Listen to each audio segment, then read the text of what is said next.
does success mean to you? Now, the underlying theme of my podcast is property investment, success, and money.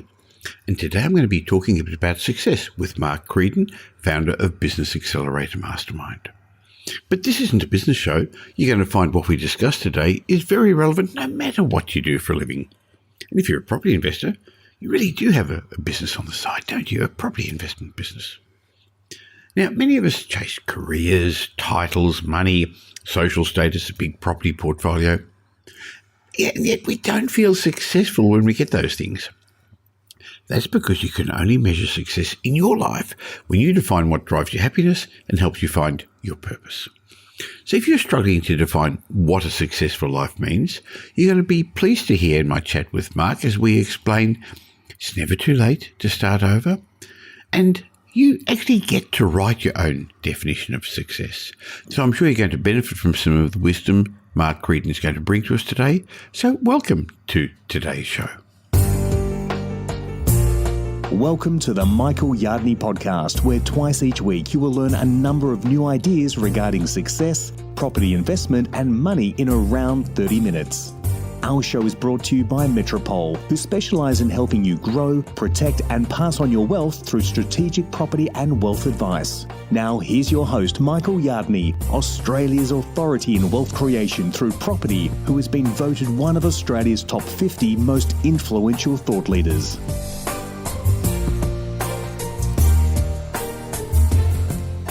What is success? Is it wealth? Is it happiness? Is it fame? I've been studying successful people for almost 50 years, and I've been writing about success for well over 2 decades. And I've come to the conclusion that success can't be defined in one sentence, but instead it comprises many things. I'd argue that the definition of success depends upon you, upon the individual. The one size definitely doesn't fit all. And in today's podcast, I'd like to talk about how to become more successful with Mark Creedon, founder of Business Accelerator Mastermind, who coaches and who mentors many successful business people and entrepreneurs. So who better to learn from? Welcome, Mark. Hello, Michael. Always good to be here with you. Now, the topic of today's podcast came around, I know, because we had a recent hot seat session that you held for members of what we call our tribe at Business Accelerator Mastermind, a group of people who many would already consider successful small business people, professionals, entrepreneurs, and they come from around Australia and New Zealand. And I remember you asked them the question, what is success to you? Yeah, it was interesting, Michael, because the conclusion we came to is that success is something that you really have to define for yourself. It's not something that somebody else can do for you. And I know for some people, for some of our members, success means a sense of giving back to the world, a sense of making a difference. Others, it was a sense of accomplishment in their career or business. And yet for others, it just meant doing what they love. Sure. So success is different for different people. Now, before we get further into our chat, I bet there's some people listening to this podcast disappointed where they are in life at the moment. For some, progress has been hindered by the economic challenges of COVID, by being locked in a cocoon. Others may have had health challenges. And for others, it could be other reasons, nothing to do with COVID, why they haven't achieved the success they want in life. Well, they haven't achieved it yet. But please, if that's you, don't turn off. Stick with us, because I believe it's never too late to start over again, and you're allowed to write your own definition of success. It's not too late, and you're not too old. Look, I'm sure you've heard the stories of people like Colonel Sanders, who only founded or became successful in Kentucky Fried Chicken in his 60s, or Nelson Mandela, who became South Africa's president after spending 27 years in jail. Actually, Mark, we went to see his jail when Pam and I were in South Africa. Gee, his jail cell, it was terrible. Amazing, isn't it? Great story. Yeah. But if we can learn anything from people like that who succeeded later in life, Mark, I think it's this. Success hasn't got a deadline. Look, I always wanted to write a book, and I eventually did. I was actually 53 when I wrote my first book. I've written 9 books. I've had 9 books published. And Mark, interestingly, you finished your first book and you were only in your 50s. I was 56, Michael. I'm still 8 behind you, but that's right. And I was just reading a story about Ray Kroc the other day from McDonald's. He didn't discover McDonald's until I think he was 56 or 57 as well. So it's absolutely never too late. Sure. So I remember a great definition of success by one of the members of our tribe when you were running that session, and it was simply, success means attempting to move forward. Yeah, I know many of us have been taught by society and by our parents that happiness, success, fulfillment fits a certain mold. I know that my parents had an idea of success for me. It meant having a good education, having a good job, having a good profession, making a good living. And my parents actually had strict ideas, firm ideas about what my success should look like. And actually, it took quite some time till I grew up to realize that what I wanted, what made me feel successful, was very different to what they thought it should be. Yeah, very true. And Michael, you and I had sort of similar experiences. I guess the one thing that I've always remembered is that whilst my parents had a different view, there are certain aspects of their view that I've continued to carry forward. And same for you. So the things that make you success around beliefs or values or happiness or the importance of family, etc., that still work toward or contribute toward your definition of success. Mark, let's start maybe this discussion with understanding the difference between accomplishment, which we're all trying to do most days, and success. It's a good point to start, Michael. So accomplishments is often associated with success, but I don't see the two of them as being the same. I mean, I think accomplishment refers to the results that we desire when we work toward achieving a specific goal. So it's what we plan or what we expect to occur, whereas success is actually the positive consequence, or it's the outcome of the accomplishment as opposed to the accomplishment itself. So accomplishment can be seen as the process to become successful. But then with every accomplished goal, you take one step further toward your prosperity and therefore that life full of success, Michael. Well, without being vain, many people would say I'm successful. I'm successful in my business, running a national business, in my wealth creation. I'm definitely financially independent in my personal life. And Mark, I'm actually proud of my successes. However, over the years, I've come to realize that success is actually more the journey than the destination. Now, that took me a while to realize, but to make sure you take the right journey, I believe it's important to start off with a set of goals, goals for your career, for your business, for your personal life. And then as you work towards reaching those goals, that can be viewed as a success. So, Mark, in your mind, what is needed to be successful, to succeed in life? So, Michael, having coached many successful people and professionals in private practice, it's shown me that to be successful also means doing the things that you really enjoy. It was businessman, author Harvey Mackay, who once said, find something you love to do and you'll never work a day in your life. And it's really difficult to argue with that. Yeah. And Michael, as we look around the mastermind, we look at people like, say, Daniel and Julia, who run a building company. They love what they do. Now, they may not necessarily love the actual on the tools or actually dealing with some of the issues, but they love the transformation that they bring about for their clients. Or people who you and I both. By the way, it shows, doesn't it? It absolutely does. And it's a pleasure to work with them, and they have fun. Yeah, they do have fun. And Michael, I think probably one of the big examples of that is Simon and Jenny. I mean, Simon and Jenny running a travel business in the middle of a pandemic when no one can travel anywhere, and yet they love what they do. They stay in it. They've not closed up shop and decided to pivot and do something else. Great examples, I think. Sure. So I think it's important to imagine your life as a road trip. Some people are going to judge success by the speed you travel, by the revs that you're doing, by your tachometer, or many may judge you by how many cars you overtake. Others by the company you keep in your passenger seat, the variety of stops you take along the way, or how beautiful and well kept your car is. However, to me, success is, I've thought about it as we wanted to have this chat, and to me it's actually, I think you've got to want to go somewhere. You've got to have a goal. Otherwise, you're just wandering around. And I know there are some people who are, especially in today's environment, Mark, they've stopped looking for goals. So you've got to know why you want to get there. By the way, you can't just have a goal, have a dream. You've also got to have a plan to get there. And then you've got to stick to that plan despite the obstacles. Yet be flexible enough to change when necessary. And boy, have a lot of people had to pivot recently. And then the most important part actually is enjoying the journey. And I think another part of it is, we've discussed it before, is you've got to be grateful. To be wealthy, to be successful, and the two are not not the same. If you're not grateful, if you're not appreciating what you've got, you won't be successful. Yeah, 100%. Michael, I'm just wondering if you chose that car analogy because you drive a V12. If that's where that came from. Well, I actually do enjoy my V12, but interestingly, if I had to choose, I prefer Pam's V8. It's a much smoother, nicer drive. But I'm lucky enough I can drive that one on the weekend as well. But don't judge other people by their journey or their cars. I think we're all along following our own journey, or you've got to be, you should be, and enjoy the journey. Otherwise, you're not going to enjoy the destination, Mark. Yeah, 100%. And one of the things that we're seeing a lot at the moment with our mastermind members, Michael, is this concept of, because there's a sense of overwhelm and there's a sense of uncertainty in the current times that we're in, but just stopping and taking stock of the success that they've had to date, the things that they actually have achieved, and being grateful for that does a couple of things. It puts things into perspective, but it also forms a really solid foundation and launch pad to move to the next stage of their success journey.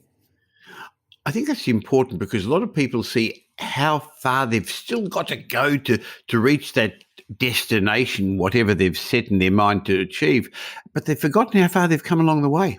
Yeah, they have. And we always talk about just once a week. And in fact, in our hot seat sessions on every Friday, we always start the session with, what are the wins you've had this week?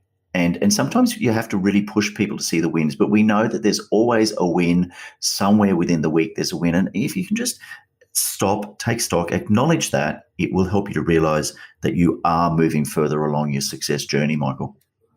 I think that's one of the great things about being part of a mastermind and having you as my business coach also, the fact that you actually do bring us back to reality, to remind us what's important, to have an outsider, and then do it in a group fashion and see other people as well. And we all help each other. We all revel in each other's success. That's actually a trait of successful people, because there are people out there who have got that tall poppy syndrome. They don't like seeing other people being successful because it reminds them of their, I guess, current lack of success. Yeah, it's interesting because in our tribe, the two things that I see when people share a success, two things happen. One, everybody else congratulates them.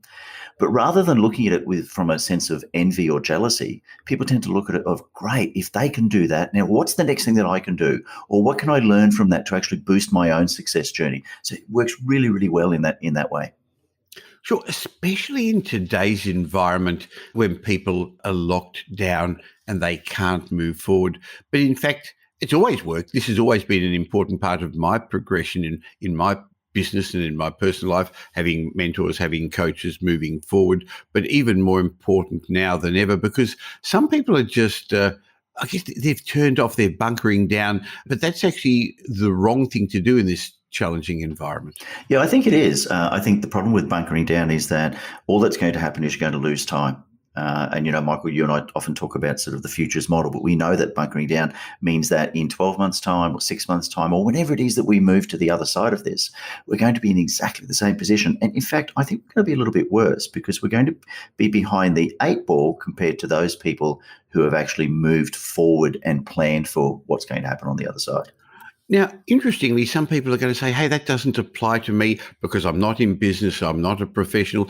Think about this in other areas of your life as well, whether it's regarding your investments, your career, your job prospects, your relationships.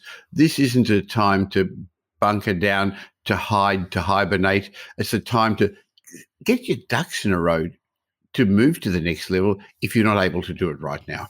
Yeah, absolutely. I mean, it's about family. It's about your children's education. It's all this planning for the future as opposed to just battening down the hatches and hoping that the storm will pass.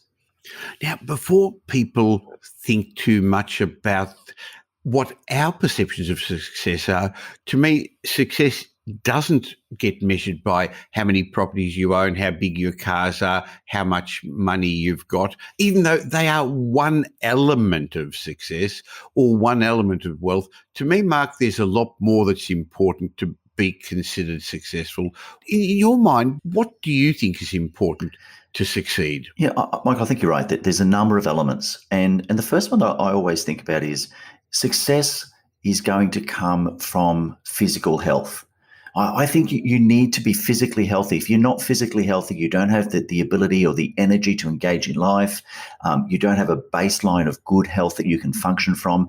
And I think it's very hard to be successful if you don't have that basic aspect of physical health.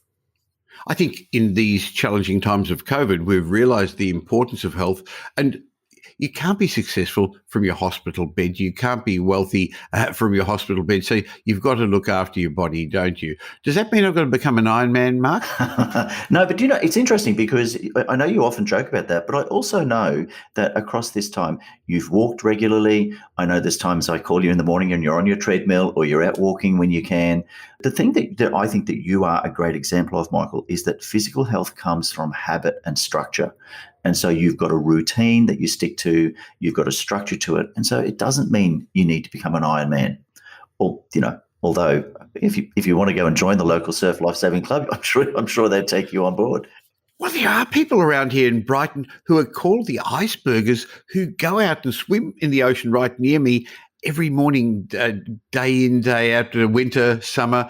And it's freezing. In fact, we know one of our team, David Cohen, often goes into the water at this time of the year.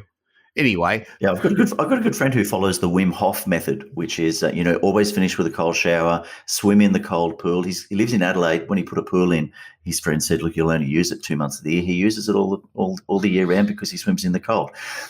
But for him, Michael, it's just habit and structure. In fact, speaking of Wim Hof, I think the other thing with physical health is to get some professional advice. So whether you get it off a YouTube clip, whether you have a personal trainer, I guess the other thing is doing it with other people. There's great value in collective momentum in physical health. I mean, Caroline and I go to Orange Theory classes. The reason we love it is that there's a group of people all moving forward at the same time, all trying to achieve essentially the same outcome. So that works really well to keep us motivated. Okay, so physical health is one of the underlying fundamentals for success. What else, Mark? I think if you can get physical health, the next thing is of course around your mental fitness. You need to be continuously engaging your mind. You need to learn, you need to grow, experience new ideas. You need constantly pursuing mastery, putting your ideas to work, and that's how I think how you accomplish your goals, Michael. Sure. It's challenging at times if you think about the effects of COVID, the lockdown, getting stuck, not being able to do what you'd planned to do. But there are ways around it. And I think one of the ways actually is to have a group of motivated people around you, part of the benefit of being part of a tribe. Yeah, it is. And I think having motivated people around you who are motivated not just to grow and to learn, but to actually take that growth and learning and implement it. Because as you said before, if all we've got is just a plan or a goal, but we don't have a plan to actually get there, then it's kind of just a pipe dream. So I think mental fitness comes from pursuing mastery, constantly learning, getting people around you who are going to help you to implement, people who are also pursuing mastery. I was talking to one of our mastermind members yesterday, Mark. I was talking to Grant. Grant now makes more in a month than he made in a year last year.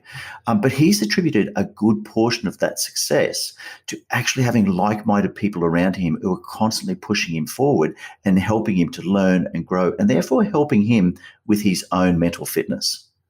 Now, I remember when he joined Business Accelerator Mastermind, he really wasn't sure it'd work for him. He'd had a coach before who specialized, a business coach in his industry, which is a very specialized industry, and didn't think a general coach like you could help and really couldn't see the benefit of it. I've done it before. I'm not really sure. By the way, he took a leap of faith, which was a great thing to do, and it's paid off for him, hasn't it? Yeah, absolutely. As I said, he just told me the other day he's made more in recent months than he used to make in a year. So it's absolutely paid off. And he's actually got more time. He's put on a number of employees. I know he's bought a couple of vehicles for his business. And so while he's still busy, but it goes back to what we were saying a while ago, he's actually having fun now. I think the fun had left his business. So even if he was making money, he's not successful if he's not having fun. Gets back to what you were saying before about, wealth alone, numbers of properties, size of the house, size of the car, whatever it might be. That alone is not the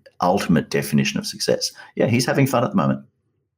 That's important. So step 2, have mental fitness and also associate with like-minded people who are going to motivate you to keep moving towards your goal. They'll lift you when you need it. They'll help you when you need it. And I guess don't be scared to ask for help, Mark.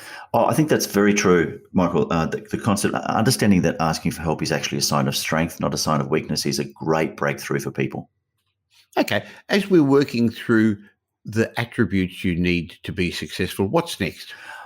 I think if you're physically fit, you're mentally fit, you then have to have emotional health. And there's a difference between mental fitness and emotional fitness. I think emotional fitness, Michael, is about being self-aware emotionally. You have to feel good about yourself. You have to have a positive self-image. I mean, it's you said you can't be wealthy and successful from your hospital bed. It's very hard to do that from a point of deep depression as well. So, and I think emotional intelligence, apart from your own personal fitness, is it gives you the opportunity also to not just look at your own self-image, but the awareness of the other people around you, and to be able to tap into the strengths of the people around you to be able to help you move further along that success journey.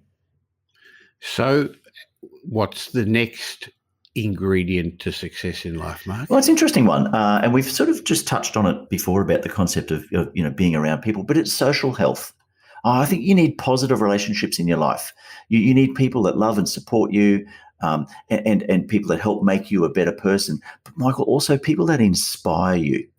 I mean, at the end of the day, we're human beings. We have a need for social interaction. Probably no more is that relevant than now when half or three-quarters of the country is in lockdown. But I think that being a part of a group of like-minded people will make it easier to have those positive, like-minded relationships, and it takes away some of the loneliness of a success journey. Sure. So social health is important. Yeah, we've talked about mastermind group a few times. The concept of a mastermind, I believe, is that as a joint unit, you actually get more benefit. 1 and 1 doesn't equal 2, it equals 3 or 4. And I've seen that over and over again in the tribe of Business Accelerator Mastermind, that people from other industries come up with ideas that others wouldn't have thought about. Otherwise, the journey's a pretty lonely one. Yeah, it is. And that's the great advantage, I think, of, we've spoken about the concept of collective momentum, but there's a shared wisdom. So, lots of things that people get in our group get from me, they get from you, but they get from each other. And I think that's where that social health is so vitally important. Now, we have these Build a Business, Not a Job podcasts once a month, and they're actually very popular. And for those who don't know it, because we get, interestingly, thousands of new subscribers to the Michael Yardney podcast every month. I'm really proud. Downloads increased by 10% last month alone. So welcome to the new listeners. And even though we don't always talk about property, success in life is really, really important, whatever you're doing. And so I think it's important for those new people who don't know to declare that we are business partners in Business Accelerator Mastermind. You started off as my business coach, and then you were coaching other members of the Metropole team and other directors, and was such a good adjunct to how we help people generally succeed in life, and they use the money from their business or their professional practices to then invest in their wealth, that we got together a couple of years ago and grown this business. So maybe you could just explain a little bit about what it is before we go on and discuss the other elements of success. Sure. So Business Accelerator Mastermind is a business coaching program. And Michael, it's really designed to help people in already successful service businesses and professionals practices who really have a business. But you know what? In fact, it's more like a job because it's so reliant on them. They don't have the freedom and the ability to do other things. They can't step out of their business for any extended period of time. So our job is to work both in one-on-one sessions, in group sessions as well. So we get that shared wisdom and collective momentum to actually help people to develop a true business, not just a job, so that they've got something that is far less reliant on them than it currently is. I think it's important what you said a moment ago. There are one-on-one sessions. So it's not a fixed program that you look on the internet whenever you want to. This is actually truly having a coach looking after your back, the opportunity every Wednesday to check in as part of a group, even if it's not part of the structured discussions. If ever you've got a problem, there's the tribe on the private Facebook group who really are very, very supportive, and surrounding yourself with the right people. We know over and over again that's important. If you want to find out more about it, go to metropolemastermind.com.au. I'll leave a link in the show note, metropolemastermind.com.au, and you could end up with the same business coach as I have, Mark Creedon. Now, Mark, we were working through what's required for success, social health. Look, they all seem to have a similar theme: social, emotional, mental, physical. We actually haven't even got onto money or how big your business is so far. What's the next one? Isn't that interesting that we haven't done that? And we're not going to change that theme because we're going to talk about spiritual health. And before we think that spiritual is about any particular religion, or it's really about a sense of purpose or meaning. It's about making a positive impact in others' lives, Michael, giving meaning, giving purpose to the work. And if you have purpose in your work, you have purpose in your daily life. I just think that keeps you focused. I think it inspires you to overcome the day-to-day struggles. And Michael, I mean, let's be honest, you have a very successful national business. I've lost count of the number of people you actually employ now, but it's a very successful, large national business. And yet, even yesterday, you and I discussed some daily struggles. So they still happen, but there's still struggles, there's still setbacks. I think that if you can have this positive sense of purpose, and making money isn't the sole motivator, because as a sole motivator, I think that becomes empty over time. So carrying on purposeful or meaningful work or activities even outside of work is where the real rewards come. And the really interesting thing about that, it's a little bit like we said before about doing what you love. If you're doing purposeful, meaningful work and you love what you do, the money will most likely flow from there. Yes, it will. But let's be blunt. There are all those very important foundation elements to success, but material wealth is also part of it. Oh, and nice segue to the final point, Michael, which is material wealth. I mean, we have to move beyond. We've all got a basic need, and we know Maslow's hierarchy of needs. We have basic needs of food, shelter, clothing, but we need to move beyond that. So but I think that the concept of material wealth has to come, and it's reason why I've put it in as the final point, because I think it comes as the final reward. The concept of material wealth will come if we get all of these other ducks in a row. So, and I think the other thing too, we're talking about upbringing before, it's worthwhile remembering that material wealth is not a dirty word. That's right. A lot of people have got preconceived ideas from things they've heard, things they've seen from their parents or from their previous experiences, that wealthy people, rich people, don't deserve it. You can't be happy and rich. You can't be happy and spiritual, rich and spiritual. And that's really not the case. Wealthy people aren't nasty people, as you say. And as I've often said, any problem money can solve isn't really a problem. Now, money can't solve all your problems, no doubt about it. And there's lots of things money can't buy, but it's still nice to turn up in a nice car. Yeah, it is. And the thing too, Michael, is that if you're constantly struggling and stressed because you're poor, because you don't have that financial solid foundation, it's almost impossible to move to that level of success that you're looking for. You were just saying before that, wealthy people aren't nasty. And you and I both know that, unpleasantness, I think, is a personality trait which transcends and is completely disconnected from the concept of material wealth. I've met some pretty unpleasant people who aren't wealthy. And we've met unpleasant people who are, and it has Absolutely. nothing to do with their wealth.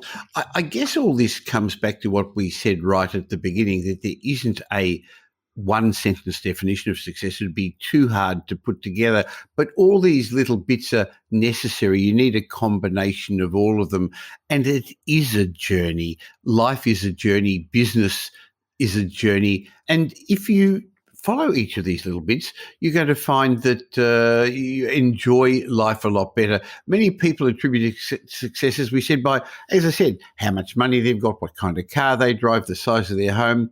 However, I really don't think, despite the fact that this podcast talks a lot about money and property investment, I don't think you should define success as material items. True success, actually, as we said, is gained by not only achieving your goals, but the happiness and the satisfaction you get from pursuing them, from the journey. To become successful, you've got to have a plan. You've got to stick to the plan. And that's why in property, we set up a plan before we start. That's why I know with business, you actually set people goals, long-term, short-term, medium-term goals. That's the first thing that you do when you sit with them, Mark, and start off with a plan. Otherwise, how do they know where to go? Yeah, absolutely. That is absolutely the first thing we do. We sit down one-on-one and we map out what we call a game plan, which is understanding where they want to be in 12 months' time and what do they need to do over the next 6 weeks in order to get them there.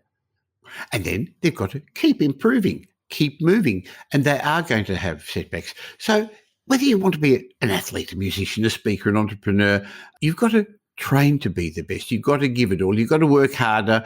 You've got to do things harder, as the top professionals do, if you want to be elite at your job. I think it's also important, Mark, to remind people that along the journey, there are going to be failures. It's hard on purpose. If it wasn't hard, everyone would be at the top of their game. But it's important to remember that failure is a necessary step along the road to success. Yeah, absolutely, Michael. And as we often say, it's not how many times you fall; it's how many times you get back up that counts. And it just makes it easier, I think, if you've got all of these concepts really clear in your mind and people around you, that when you do fall, it's a bit of a soft landing, and you get that support to get back up again much more easily.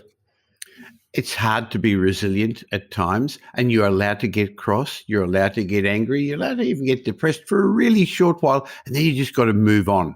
So when you keep reaching for your goals, and then you look back and see how far you've come since you've fallen down, it's the failures that allow you to achieve a sense of satisfaction, Mark, I think, no matter where you are along your journey. Yeah, I think that the failures are absolutely important. Michael, you and I both know people who thought they wouldn't fail, couldn't fail, haven't failed, and really needed to fail in order to move to that next level of success.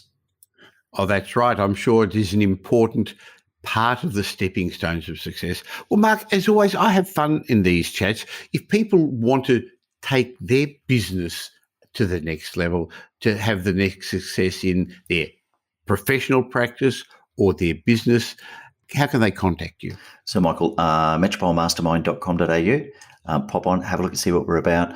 There's a button you can click on there that will take you through to a little bit more detail. And then let's have a chat. Very happy to have a chat, and we'll see how it is that we can help you to achieve your level of success.